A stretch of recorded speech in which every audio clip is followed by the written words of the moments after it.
কালেমা রয়েছে, দুটি বাক্য রয়েছে, সেই দুটি বাক্য সুবহানাল্লাহি ওয়া বিহামদিহি সুবহানাল্লাহিল আযীম। আমরা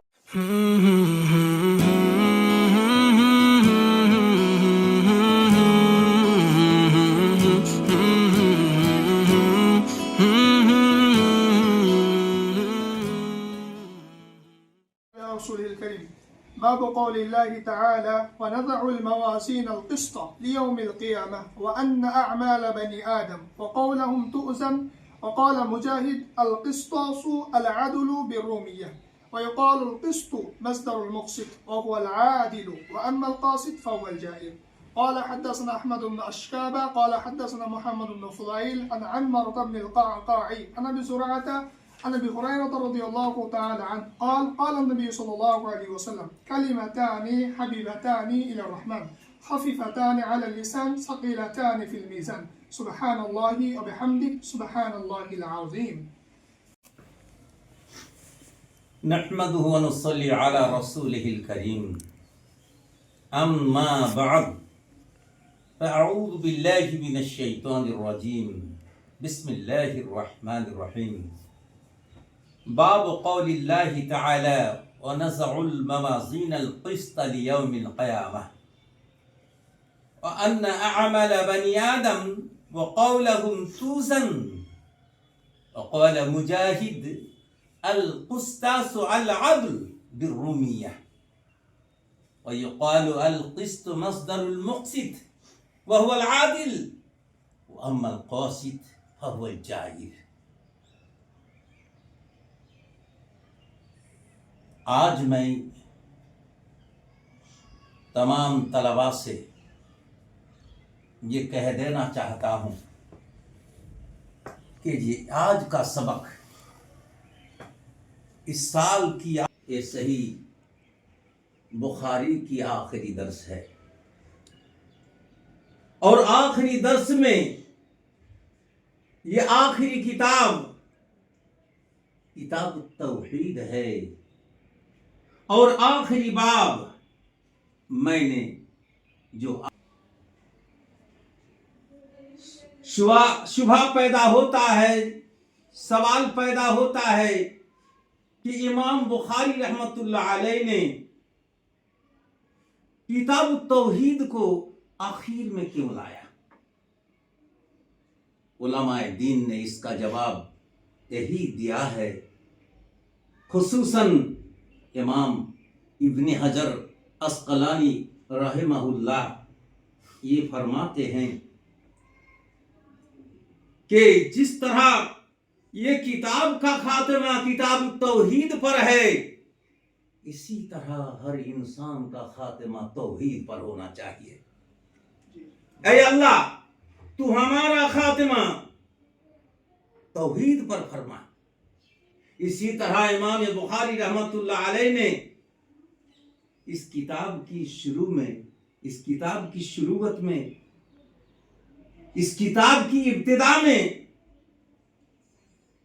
باب جو قائم کیے ہیں یہ نیت کے سلسلے میں، نیت والی حدیث کو سب سے پہلے لائی گئی ہے۔ وجہ یہی ہے، علماء دین نے، محققین اعظام نے، خصوصاً میں کہہ دینا چاہتا ہوں کہ امام ابن حجر عسقلانی رحمہ اللہ نے یوں فرمایا ہے کہ امام بخاری رحمۃ اللہ علیہ کا مقصد یہی ہے کہ اے پڑھنے والے بچے، تمہارے ہر کام سے پہلے نیت ضرور کر لیا کرو، اور ہر کام کا دار و مدار، ہر عمل کا دار و مدار چونکہ نیت پر ہے، تو سب سے پہلے یعنی ہر عمل سے پہلے تم نیت کو صاف کر لو، اخلاص النیہ کے ساتھ اس کام کو کرو، تو تمہارا اصل مقصد پورا ہوگا انشاءاللہ۔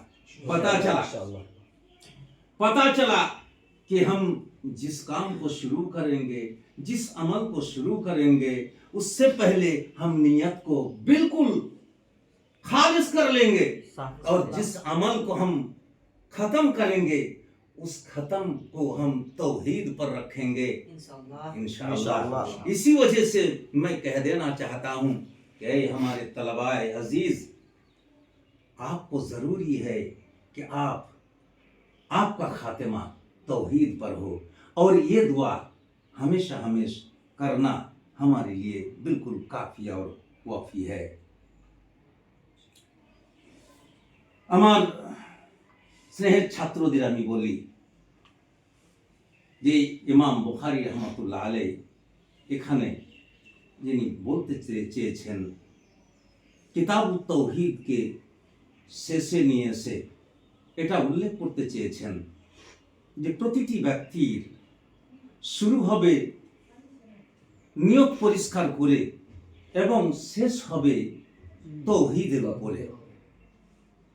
সারাটি জীবন আমল করব আমি নিয়ত পরিষ্কার করে, আর আমার মৃত্যু যেদিন হবে যাতে করে আমার মৃত্যু তাওহীদের উপরে হয়, এই আশা এই ভরসা করেই ইমাম বুখারী রহমাতুল্লাহ আলাইহ কিতাবুত তাওহীদকে শেষে নিয়ে আসলেন এবং শেষে যে বাবটি কায়েম করলেন সেটি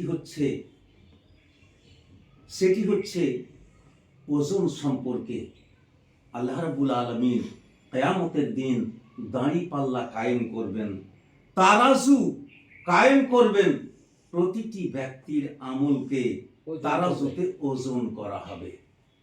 তবে এই কথাটি বাস্তব যে মানুষকে তিন ভাগে বিভক্ত করা হবে। একটি হচ্ছে যার সমস্ত আমল বদী অর্থাৎ গুনাহই গুনাহ। দ্বিতীয় প্রকারের ব্যক্তি হচ্ছে যার সমস্ত আমল নেকি নেকি, গুনাহ নাই। আর তৃতীয় প্রকারের ব্যক্তি হচ্ছে যে কিছু গুনাহ আছে কিছু নেকিও আছে। গুনাহর দিক কমও হতে পারে আবার বেশিও হতে পারে, নেকির দিক কমও হতে পারে আবার বেশিও হতে পারে। আল্লাহ রাব্বুল আলামিন তারাজু কায়েম করেছেন কাদের জন্য? যাদের নেকিও আছে গুনাহও আছে। আর যাদের শুধু গুনাহ আছে এদের জন্য আল্লাহ তিনি বলছেন ফালা নুকিমু লাহুম ইয়াওমাল কিয়ামাতি ওয়াজনা, এদের জন্য দাড়ি পাল্লার কোনো প্রয়োজন নাই, শুধু নেকি নেকি আছে, এদের জন্য দাড়ি পাল্লার কোনো প্রয়োজন নাই। আর যাদের গুনাহ আছে গুনাহ এদের জন্য দাড়ি পাল্লার কোনো প্রয়োজন নাই। ওরা সরাসরি, যাদের বদি গুনাহ ওরা সরাসরি জাহান্নাম, আর যাদের নেকি তারা সরাসরি বিনা হিসাবে জান্নাত। আর যাদের গুনাহ আছে আবার নেকিও আছে তাদের জন্য ওজনের প্রয়োজন আছে। এর মধ্যে যাদের ওজন নেকির পাল্লা ভারী হবে এরা যাবে জান্নাতে, আর যাদের গুনাহর পাল্লা ভারী হবে এরা যাবে জাহান্নামে। এই কারণে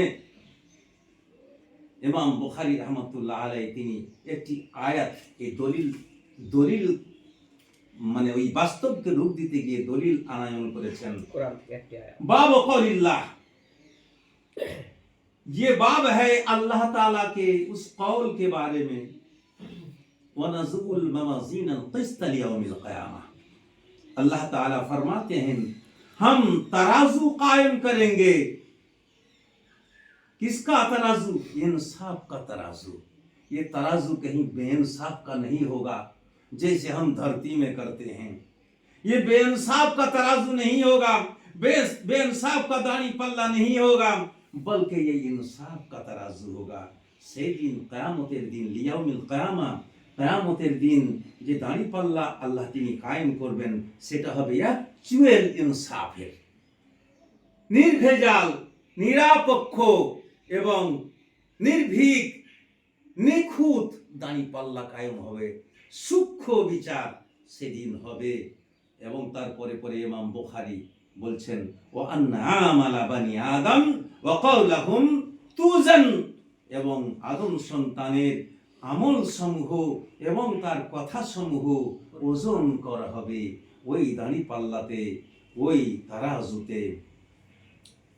ওয়াকালা মুজাহিদ, ইমাম মুজাহিদ রাহিমাহুল্লাহ ইনি বলেন আল কিসতাস আল আদলু এখানে যে আল্লাহ তিনি কিস্ত বলেছেন, তো এই কিস্ত শব্দের ব্যাখ্যা করতে গিয়ে ইমামে মুজাহিদ বলছেন আল কিস্তাস, এটা কিস্তাস এবং কুস্তাস দুরকমই পড়া যায়।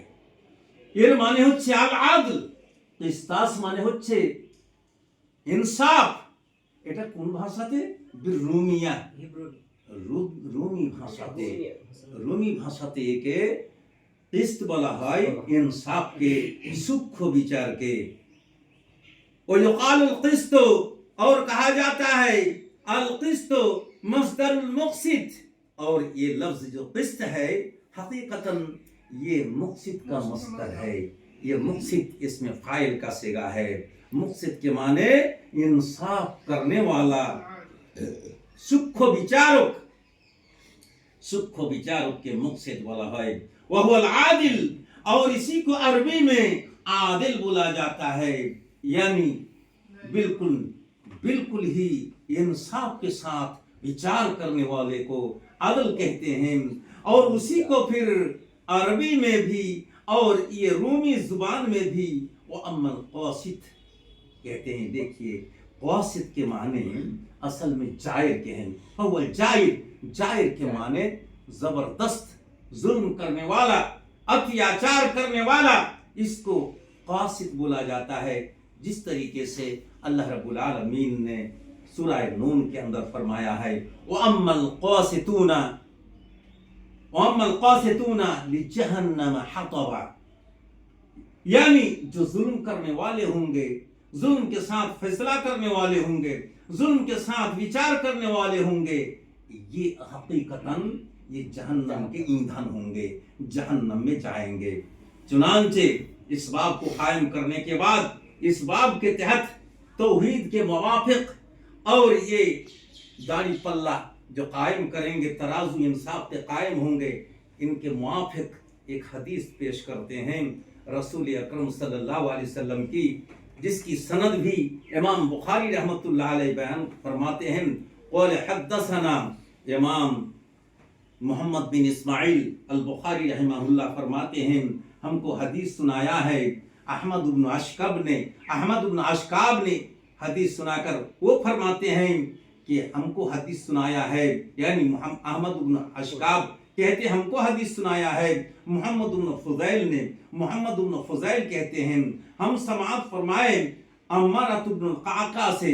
عمارۃ بن القعقاع انہوں نے سماعت کی ہے حضرت ابو زرعہ سے, اور ابو زرعہ فرماتے ہیں ہم نے سماعت کی ہے حضرت ابو ہریرہ رضی اللہ تعالی عنہ سے. حضرت ابو ہریرہ رضی اللہ تعالی عنہ فرماتے ہیں قال النبی صلی اللہ علیہ وسلم, رسول صلی اللہ علیہ وسلم نے فرمایا کلمتان حبیبتان الی الرحمن, نبی فرماتے ہیں دو کلمے بڑے پیارے ہیں, دو کلمے بڑے حبیب ہیں, دو کلمے بڑے ہی پیارے پیارے ہیں. کس کے پاس؟ کن کے پاس؟ الی الرحمن, رحمان کے پاس بڑے پیارے ہیں. تو جو رحمان کے پاس بڑے پیارے ہوتے ہیں وہ رسول کے پاس بڑے پیارے ہوتے ہیں. جو رسول کے پاس بڑے پیارے ہوتے ہیں وہ صحابہ کرام کے پاس بڑے پیارے ہوتے ہیں. جو صحابہ کے پاس پیارے ہوتے ہیں وہ تابعین کے پاس پیارے ہوتے ہیں. جو تابعین کے پاس پیارے ہوتے ہیں وہ سلف صالحین کے پاس پیارے ہوتے ہیں. اور یہی پیارے ہوتے ہیں محدثین کے پاس, یہی پیارے ہوتے ہیں ایمانداروں کے پاس, یہی پیارے ہوتے ہیں مسلمانوں کے پاس. چونکہ امام بخاری رحمۃ اللہ علیہ نبی کی اس حدیث کو, پیاری حدیث کو بیان کرتے ہوئے پھر آگے فرماتے ہیں نبی نے فرمایا خفیفتان علی اللسان, اور یہ دو کلمے اور یہ دو جملے, یہ دو کلمے, یہ دو جملے بڑے ہی ہلکے ہوتے ہیں علی اللسان, انسان کی زبان پر. انسان چاہے عبد الرحمن استعمال کرے ان کی زبان میں بھی یہ ہلکے پھلکے ہیں, چاہے وہ عبداللہ اپنے زبان پر استعمال کرے ان کے زبان میں بھی یہ ہلکے پھلکے ہیں, چاہے عبد الجبار کرے چاہے عبد الستار کرے, ہر انسان کے زبان پر یہ بڑے ہی ہلکے آتے ہیں. اس کو استعمال کرنے میں, اس کے بولنے میں کوئی دقت و مشکلات کا سامنا کرنا نہیں پڑتا ہے, بآسانی پڑھ لیتے ہیں. फिर कहते हैं सकीलतान फिल मीज़ान, ये दो कलमे बड़े भारी होते हैं, ये दो कलमे बड़े भारी होते हैं। कहाँ पे भारी होते हैं, बड़े भारी होते हैं? फिल मीज़ान, मीज़ान में, तराजू में, इंसाफ के तराजू में बड़े भारी नजर आते हैं। वो किस तराजू में? जिस तराजू के बारे में अल्लाह रब्बुल आलमीन ने फरमाया वनज़रुल मवाज़ीनल क़िस्त लियौमिल क़यामा, जिस दिन हम यानी क़यामत के दिन हम इंसाफ के तराजू कायम करेंगे, तो ये इस तराजू में ये दो कलमे बड़े बड़े भारी नजर आएंगे। वो दो कलमे कौन से है भाई? वो दो कलमे हैं कौन से है प्यारे मेरे तलबा? वो दो कलमे कौन से हैं मेरे सुनने वाले हदीस? सुनो, अल्लाह रब्बुल आलमीन के नबी फरमाते हैं सुब्हानल्लाहि व बिहम्दिही सुब्हानल्लाहिल आज़ीम, सुब्हानल्लाहि व बिहम्दिही सुब्हानल्लाहिल आज़ीम। আমার স্নেহের ছাত্ররা, আবু হুরায়রা রাদিয়াল্লাহু তাআলা আনহু থেকে যে বর্ণিত এই হাদিসটি তিনি বর্ণনা করতে গিয়ে বলেন রাসূল সাল্লাল্লাহু আলাইহি সাল্লাম বলেছেন, দুইটি কালেমা, দুইটি কথা অত্যন্ত অন্যতম কথা এবং প্রিয়তম কথা, মানুষের মধ্যে শান্তি এনে দেবে, আল্লাহর মনে শান্তি এনে দেবে। রহমানের মনে যে শান্তি এনে দেয়, সে নবীর মনে শান্তি এনে দেয়, সে সারা বিশ্বের মুসলমান নরনারীদের মনে শান্তি এনে দেয়। সেই অত্যন্ত অত্যন্ত নিকটস্থ কালেমা এবং বাক্য, সেই দুটি কি? খাফিফাতানি আলাল লিসান, অত্যন্ত অত্যন্ত হালকা এবং সহজ। কোথায়? মানুষের জুবানে, মানুষের জুবানে, মানুষের জিহ্বা, তাতে সেই শব্দটি, সেই জুমলাটি, সেই বাক্যটি, সেই সেন্টেন্স দুটি ব্যবহার করতে সামান্যতম কষ্ট বোধ করে না।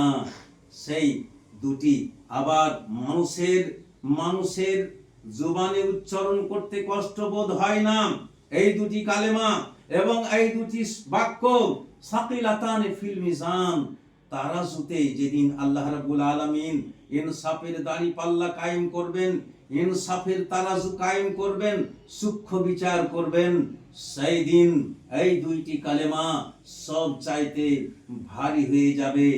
দাড়ি পাল্লা যারা এইটি পড়ে থাকে, মাঝে মাঝে পড়ে থাকে এবং দিনে পড়ে থাকে, রাত্রে পড়ে থাকে, রাত্রিবেলায় পড়ে থাকে, সকালে পড়ে থাকে, সন্ধ্যায় পড়ে থাকে, এদের দাড়ি পাল্লা কিয়ামতের ময়দানে নেকির দিক ভারী হয়ে যাবে। ভাইরা আমার এবং আমার স্নেহের ছাত্ররা, ভালো করে শুনে রেখো, ইমাম বুখারী রাহমাতুল্লাহ আলাইহি এরই পরিপ্রেক্ষিতে অন্যত্রে আরেকটি হাদিস এনেছেন। যেই ব্যক্তি সুবহানাল্লাহি ওয়া বিহামদিহি এই কালেমাটি 24 ঘন্টার মধ্যে শতবার পাঠ করবে, দিন রাতের মধ্যে শতবার পাঠ করবে, সেই ব্যক্তি অবশ্যই জান্নাতে যাবে। তার পাপরাশি আল্লাহ রাব্বুল আলামিন সমস্ত মোচন করে দেবেন, সমস্ত মোচন করে দেবেন। এখানে বলা হয়নি যে ছোট পাপগুলা নাকি বড় পাপগুলা, এখানে বলা হয়েছে তার সমস্ত পাপরাশি মোচন করে দেবেন। অতএব আমরা চেষ্টা করব যাতে করে 24 ঘন্টায় আমরা কমপক্ষে 100 বার এই হাদিসটির যে দুইটি কালেমা রয়েছে, দুটি বাক্য রয়েছে, সেই দুইটি বাক্য সুবহানাল্লাহি ওয়া বিহামদিহি সুবহানাল্লাহিল আযীম আমরা পাঠ করে আমরা তাওহীদের উপর আমাদের মৃত্যু হয় এবং তাওহীদের উপর অটলতা অবলম্বন করি। এই বলে আমি শেষের কথাটি বলে আমি আমার এই শেষ ক্লাস শেষ করছি। সেটি হচ্ছে এই, আল্লাহ গো তুমি আমাদের যে কোনো আমল সঠিক নিয়তে করার মতো সুযোগ দিও এবং আল্লাহ গো তুমি আমাদের নেকির পাল্লা কিয়ামতের দিন ভারী করে দিও এবং আল্লাহ গো তুমি আমার ছাত্রবৃন্দ এবং আমার সহ আর এই সবকটি যারা শুনবে তাদের সহ এই হাদিসের প্রতি আমল করার সুযোগ দান করিও এবং আল্লাহ গো তুমি আমাদের খাতেমা তাওহীদের উপর করিও। سبحان ربك رب العزة عما يصفون وسلام على المرسلين والحمد لله رب العالمين. السلام عليكم ورحمة الله وبركاته. وعليكم السلام.